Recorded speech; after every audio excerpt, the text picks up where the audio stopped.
श्री गणेशाय नमः। ओम ब्रह्म बृहस्पति देवाय नमः। आज मैं आप सभी के लिए लेके आई हूँ गुरुवार व्रत कथा। तो इस कथा में आप ज़रूर ही आनंद उठाएं और एंड तक ज़रूर बने रहें। इस दिन गुरु बृहस्पति जी महाराज की पूजा होती है। दिन में एक समय ही भोजन करें, पीले वस्त्र धारण करें, पीले पुष्पों को धारण करके भगवान को पुष्प चढ़ाएं और भोजन भी चने की दाल का होना चाहिए। नमक नहीं खाना चाहिए। पीले रंग का फूल, चने की दाल, पीले कपड़े तथा पीले चंदन से पूजा करनी चाहिए गुरु बृहस्पति जी महाराज की। पूजन के पश्चात कथा सुननी चाहिए। इस व्रत के करने से बृहस्पति जी अति प्रसन्न होते हैं तथा धन और विद्या का लाभ होता है। स्त्रियों के लिए व्रत अति आवश्यक है।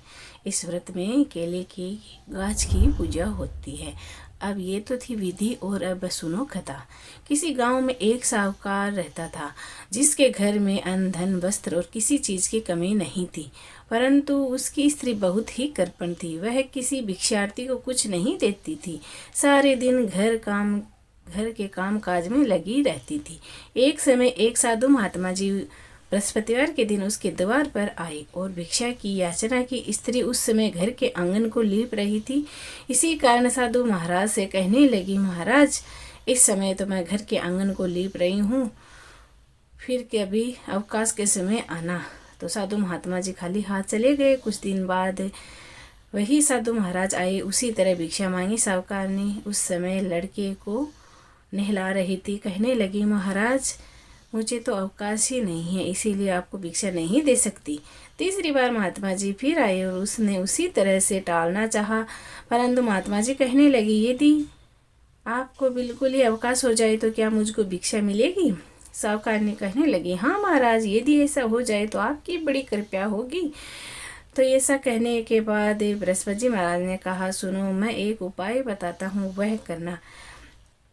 तुम बृहस्पतिवार को दिन चढ़ने पर उठना और सारा झाड़ू लगाकर घर का कूड़ा एक कोने में जमा कर देना। उसको उठाना मत और घर में चौका इत्यादि मत लगाना। फिर स्नान आदि करके घर वालों से कह देना कि उस दिन सब हजामत अवश्य बनवाए। रसोई बनाकर चूल्हे के पीछे रखना, सामने कभी न रखना। सायंकाल अंधेरा होने के बाद ही दीपक जलाना तथा बृहस्पतिवार को पीले वस्त्र मत धारण करना। न पीले रंग की चीज़ों का भोजन करो। यदि तुम ऐसा करोगी तो तुमको घर का कोई काम नहीं करना पड़ेगा। साहूकार ने ऐसा ही किया। बृहस्पतिवार को दिन चढ़ने उठी, झाड़ू लगाकर कूड़े को घर में जमा कर दिया। पुरुषों ने हजामत बनवाई, भोजन बनाकर चूल्हे के पीछे रखा। वह सब काम हर बृहस्पतिवार को ऐसा ही करती रही। अब कुछ काल बाद उसके घर में खाने को दाना न रहा, खाने को अन्न भी नहीं रहा। थोड़े ही दिनों में महात्मा जी फिर आए और भिक्षा मांगी, परंतु सेठानी ने कहा, महाराज, मेरे घर में तो खाने को अन्न नहीं है, आपको मैं क्या दे सकती हूँ? तब महात्मा जी ने कहा कि जब तुम्हारे घर में सब कुछ था तब भी तुम कुछ नहीं देती थी, अब पूरा पूरा अवकाश है तब भी तुम कुछ नहीं दे रही हो, तुम क्या चाहती हो वह कहो। तब सेठानी ने हाथ जोड़कर प्रार्थना की, महाराज, अब कोई ऐसा उपाय बताइए कि मेरे पहले जैसा धन धान्य हो जाए। अब मैं प्रतिज्ञा करती हूँ कि उसमें जैसा आप कहोगे मैं वैसा ही करूँगी। तब महात्मा जी ने कहा, तुम बृहस्पतिवार को प्रातःकाल उठकर स्नान आदि से निवृत्त हो, घर को गौ के गोबर से लीपो तथा घर के पुरुषों उस दिन हजामत न बनवाए, भूखों को अन्न जल देती रहा करो।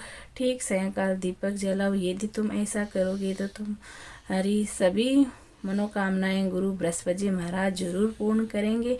सेठानी ने ऐसा ही किया और उसके घर में पहले जैसा धन था वैसा ही हो गया। इसी प्रकार बृहस्पति जी महाराज की कृपा से वह इस काल में सुख भोग कर दीर्घ काल तक जीवित रही और फिर वह वैकुंठ धाम को चले गए। तो बोलो बृहस्पति जी महाराज की जय हो।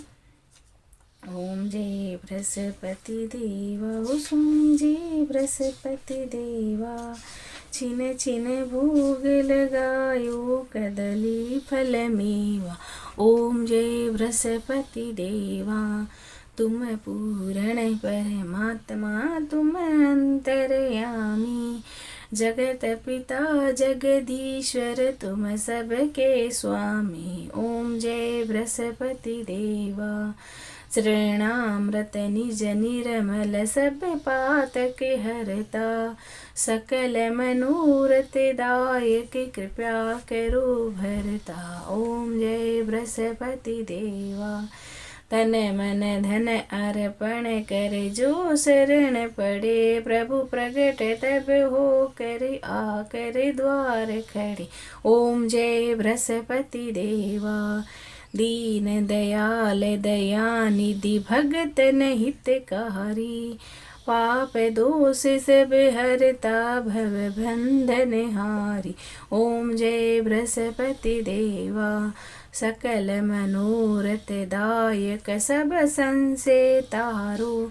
विषय विकार मिटाओ संदन सुखकारी। ओम जय बृहस्पति देवा।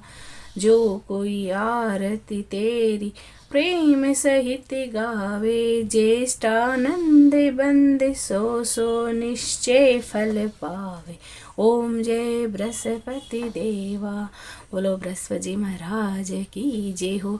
अगर आपको ये कथा पसंद आए तो लाइक करें, शेयर करें और कमेंट में कोई गलती ज़रूर बताना। फिर मिलते हैं, तब तक के लिए राधे कृष्णा सभी को।